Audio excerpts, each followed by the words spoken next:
Good morning, folks. We see a grand solar minimum signal peeking out from the covers. We've got a lot on weather today and some interesting news stories as well. But let's begin over at spaceweathernews.com and find the last 24 hours on our star. After the small ejection we saw at the incoming sunspots, things have become much quieter. No solar flares the last day, and the Earth-facing quiet is in effect. You can indeed see the CME from yesterday's burst, small, compact, and heading 2 to 3 months behind Earth's current position in orbit. As we reverse the color to find absolute saturation, we can watch the darkness in the center of the active region disappear. After the blast, we are seeing less complexity, fewer umbras, and smaller ones remaining. It's in decay. Meanwhile, the solar wind data, we see a continued rise in intensity, but the stream has not even cracked 500 kilometers per second, so Earth's magnetic shield is handling the stream with relative ease.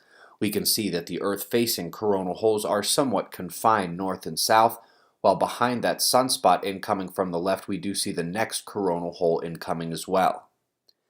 Let's do some news and begin at Venus. Scientists are becoming more and more confident in its ability to host life in its upper atmosphere.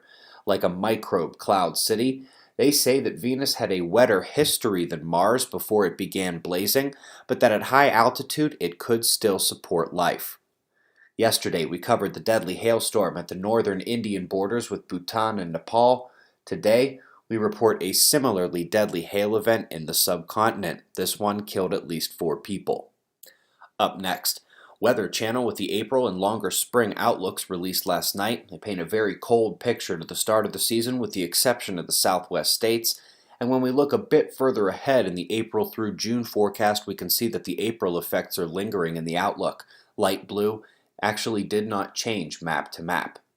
Up next, an aesthetic story out of Ames, where a team working on fail-safe situations has simulated the abort sequence on a launch. Unlike Challenger, which was detonated to avoid an unexpected and devastating landing, the new idea is to use secondary thrusters and rockets to control the craft. Up next is more on the 21-centimeter observation. The French CNRS-led study concludes that adding a negatively charged particle to the universe can make most of the equations work, while still leaving room for a milli-charged or even multi-charged particle. I'm not exactly sure what that last one is, but if it's got electric charge, that's not dark matter. Lastly, folks, it did require a look back over 35 days and analysis of 3 faults and their ground deformation movement, but we can now say that this week's 6.9 in Papua New Guinea was indeed a main shock earthquake. It will count for the model statistics at QuakeWatch.net, where the original model is still kicking the butt of the updated and expanded one. Learn why normal people have been able to begin predicting earthquakes.